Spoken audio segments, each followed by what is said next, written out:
What's up, nation? It's your boy Ken Black, every hood's favorite fat boy, bringing the tea to you.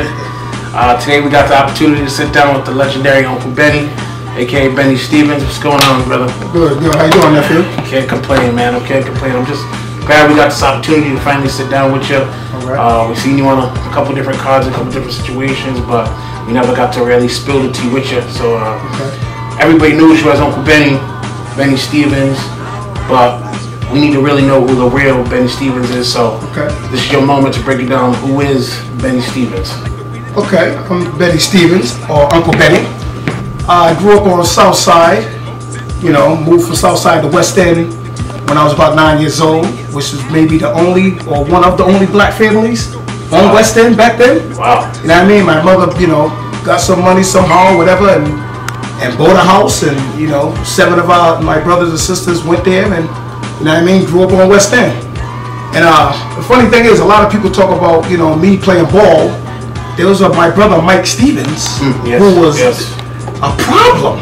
Shout out Mike Stevens, man. I mean, they talk about me playing ball. Fellas don't understand, or the ones that do. My brother Mike was a problem. Yeah, he had that finesse. Yeah. Bro. I used to say it, yeah. Thank you. And my sister Melissa, who went to Hope High, that wolf. Yes. You know what I mean? I just sit back and appreciate the things they did. Never mind me. People say, Bennie, you're bad. No.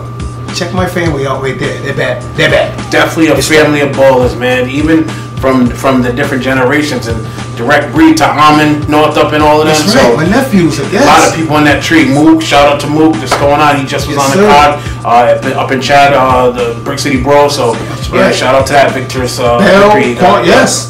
So, crazy too is like we all call you OG Bennie, but a lot of people don't really know. Like you really bring it back because they forget. The most common memory they have right now is that he was the first player right now for this summer league that got the player of the week. 39 points, 9 boards, 6 assists, 4 steals. Yeah, I know the statistics. I'm still hurting from that, man. I know y'all remember that. He player of the week, first one for the summer league that we had this year. Hey, the funny thing about that, man, is when they said they was bringing the summer league back, I said, well, it's about time, because when summer league was jumping off, the kids was doing stuff. I mean, me included. Yeah. But then when I started playing later and later, there were still younger kids, and I was maybe 29, 30, you know what I mean? And the kids under me were still playing in the game, playing, not on the street. That's what it was. Yeah. You know what I mean? And the respect from that came from, that was nice. Then when they stopped it, I was like, why? Yeah. I always wondered why. The city dropped the ball on that one. And even to conclude and add on top of that, too, it's crazy because even though he was the first player of the week of this year, you actually participated in the first summer league ever that was hosted by Chad Brown. Yeah. One of the original players in that. We went up there one time and somebody said they're playing ball, a league in Chad. Matter of fact, I think they said it was a winter league first. Let me get it right because somebody did correct me. And then they went to the summer league and kept it going, I think, as a matter of fact. Doc was telling me that. He inboxed me. And I said, let me go where the ball players are, you know what I mean? And I played there. I played at Buckland Park that next year. I played at Davis Park. I played up Camp Street. And I played up Gaynor. So all the shirts that you see me with are from all those sites. I just want to be able to play on every site and then go there years later and say, how you doing, fellas? And be able to go there without a problem. And that's the silent accolade you hold, because a lot of people don't know that. They call you OG because you've been around over the decades, and that's crazy. You can say this word about you. It's decades of basketball and Rhode Island basketball. So we're talking about the mid-'80s, 90s, 2000s, and then now the new millennial with the kids, the 2010s and up. Yes. And your name still is being brought up. That to me is a legend in its own right, you know, and that's what we love about you, because you're so humble. You feel me? You never take too much pride in what you do, but your work shows everything. I was brought up where my mother and father always used to say, my Uncle James, actually, rest in peace, Uncle James, he told me, he said, never talk about yourself because people are going to do it anyway. So you never, you know what I mean? So he was talking about never say I'm this, I'm that, a lot of that, because somebody will tell you or tell somebody else, yo, he's nice, or he whatever. Or never downgrade yourself, like, man, I'm nobody, I'm this and that. People gonna tell you that anyway. Yeah. You know what I mean? And that was proven. We just had a show at the Pro 2. Right. Gano Street. Right. You know, you had the car with the young boy. Everybody was talking crazy. And then in the silent killer Benny, I see no more smiles. I see a stiff face. I seen check ball. And whenever I see check ball, that was it. That was it. Tell me, like, what has you done to get to that level to where you are today? Like what is your regimen? Like, how are you that? I'm sorry, how old are you, if you don't mind stating? 49. I turned 49 June 3rd. How can you say to yourself at 49, this is what I've done to stay this consistent? Honestly, and I tell everybody this, I've never ever smoked or drank in my life. Wow. For one. You heard it first. You know, I've never ever, till this day, smoked weed, cigarettes, or drank anything, alcohol, beverage, beer, anything in my life. Another thing is, stay active. Bro, just stay active. People, I was riding my bike the other day, and I jumped off it, and I jumped in the car, in the van, and I rolled up, and some dude, Benny, and I'm like, what up? How you doing, young man? He's like, I didn't know you drive. Yeah. Well, I've been driving for over 25 years, bro. Like, that was just funny to me. We always see you on a bike. I'm like, yeah, just take care of yourself, kids. Just take care of yourself.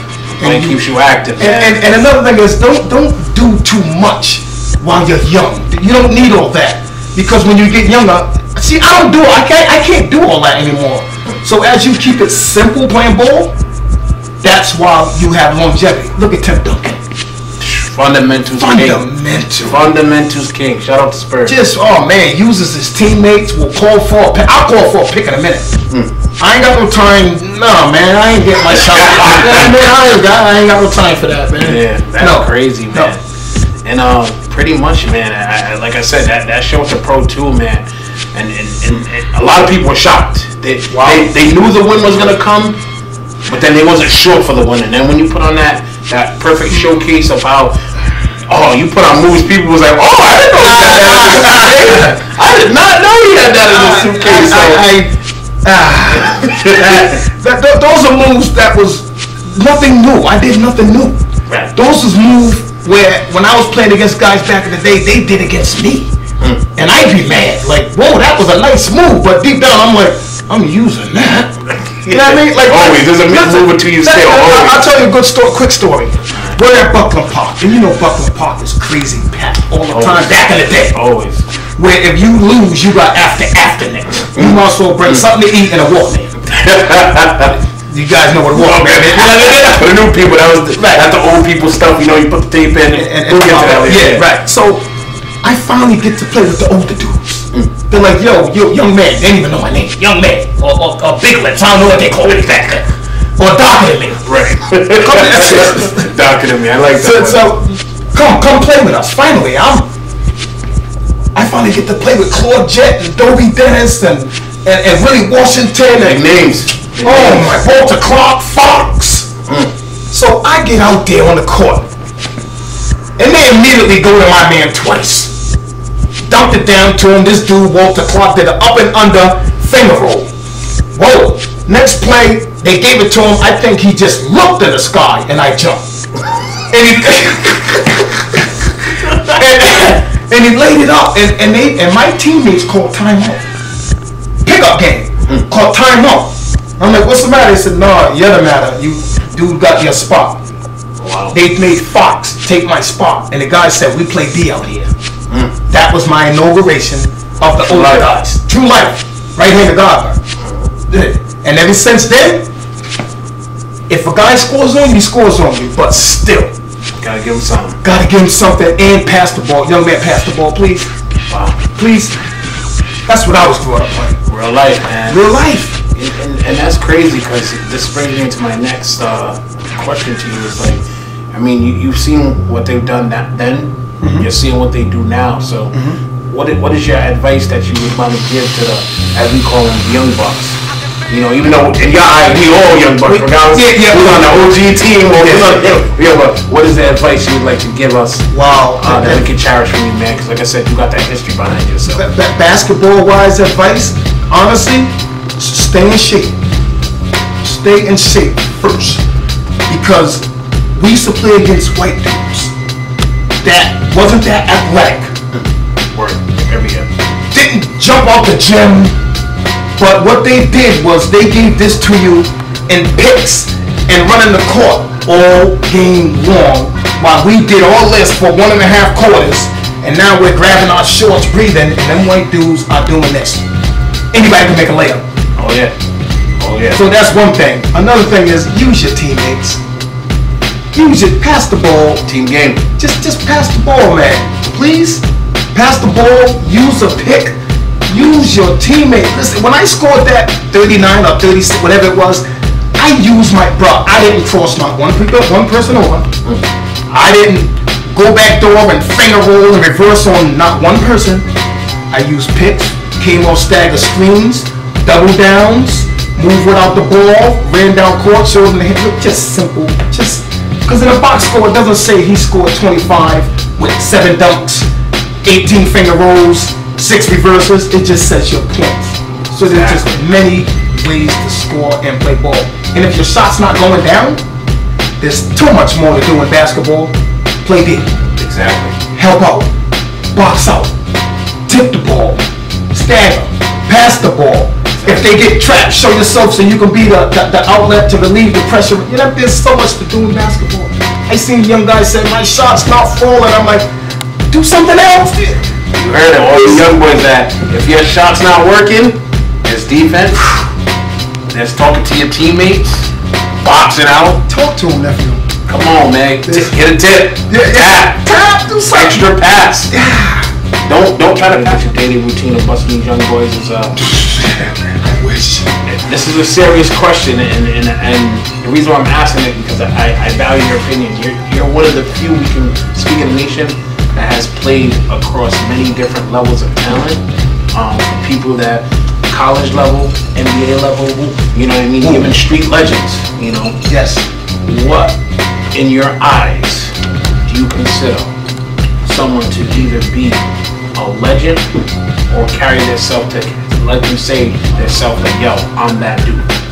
What qualities do you look for in that player? What do they have to accomplish in order to say that to themselves? Me, legend, doesn't have to mean, this is for me, doesn't have to mean you went to the NBA. Okay. Doesn't have to mean you played college. Although all the guys in the nation that played college, I love you guys. Thank you. Thank you. Salute. Thank you. You don't have to play high school ball. You just have to be a person that put in work over a while. What I'm saying is you have to have a person that put in work. I don't mean just playing. Guys that say I've been playing for 20 years, but you average whatever points, or you don't rebound. You know what I mean? A legend to me is a guy that's been playing for a long time, and that's put in work for a long time, and that his peers, people above him, his peers, and people below him say, that's that guy. That's that guy. That's a legend. Because a legend, we could say our peers seen us play. Yeah. And feared us and we played against. He's nasty, he's bad, that's a legend. No. Right. People from the outside looking in, whoa. When they tell you, that's a legend. So you got that status when you get there. When you get that status where dudes just walk up to you when you're at Stop and Shop, the Dollar Tree, Price Right. Yeah. Yo, wow, I remember seeing you, you know what I mean? Like, wow, that's wow factor. The wow factor. The wow factor. And I had one time some kid walks up to me and goes, how you doing, Unc? And his father comes up and goes, what's up, Benny? You know my son? And he says, yeah. I go, yeah, I know your son, whatever. And he goes, that's funny because I talked to him about you, but he talked to me about you because he seen you play earlier this week. You see what I'm saying? And it wasn't that I scored 25 points that day he seen me. It's just that he was still surprised I was still playing. Definition of a legend. That's my definition of a legend. It is. That's a legend. I feel like you live it. And I definitely give you that title as a legend, man. Thank you, but I don't know if I am though, bruh. And this is gonna be the hottest part to answer, okay? Give me one person in the nation beyond reasonable doubt That is a legend. One person beyond a reasonable doubt. There's no ifs, ands, buts about it.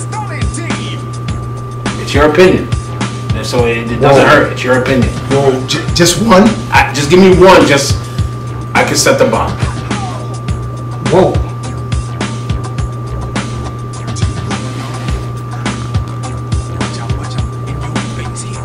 Wow, that's a good one. It's funny because I honestly think of ooh. I'm just saying ooh first. Okay. Don't even elaborate. Ooh. Okay. Ooh. You don't even have to justify it. Ooh. Okay. You know what I mean? But there's some other kids that I see, and I'm saying kids that coming up, and I look at them. I'll tell you, Freddie Fox. I seen this kid grow up, and he's one of the ones where we say go sit down somewhere at Buck. Go over there somewhere, Fred. No, man, give me the ball. We had to chase him. Give me the ball, Fred, man. And we took his ball to play. Yeah. You go sit down. And he stood there like, and he's sitting and he's waiting his turn. And when he finally played, he was a young kid. Yeah. And now he's still playing ball at the level he is. See that? See what I'm saying? That legend type. And he doesn't even say legend about himself. That's it. Tony Robinson, he doesn't say legend about himself. You're the first. That's the ones I look at. And ex-Tony, he used to stay at my mom's house, and we used to beat him up. And I mean, Antonio Robinson, we used to beat him up. And I seen these. Right at first. I seen these kids grow up, and they're still getting it, even though they're 30 something. They was getting it when they was 12, 14, 15. I seen it. Yeah. So I vouch for those three automatically. And another one, Eric Gibbons, that dude, his mouth, his attitude. Yes, I said it, nephew. Your mouth and your attitude. But he listens to me, so thank you, nephew. You're right. Uncle Bennie, I know I shouldn't do it, and stop that. He's another one I seen and still doing it. Yeah. That's that status that I look at and go, thanks for still playing, guys. Word, man. Thank you. Nothing more, nothing less, man. I appreciate this conversation we got to have, man. Oh, thanks for having me. I hope it clears up people that didn't know Uncle Bennie besides just the Uncle Bennie, man. This dude has been doing it for generations, over generations, over generations. Like, you gotta understand something. He was born when we were all still our daddy's sack, man. You know, good thing we wasn't face close babies, but you know, at the end of the day, you know, just want to thank you, man. Appreciate you. Love you, nephew. You know, I'll see you on the court, man. Oh yeah, I'll try. It's the nation, bitch. It's the nation.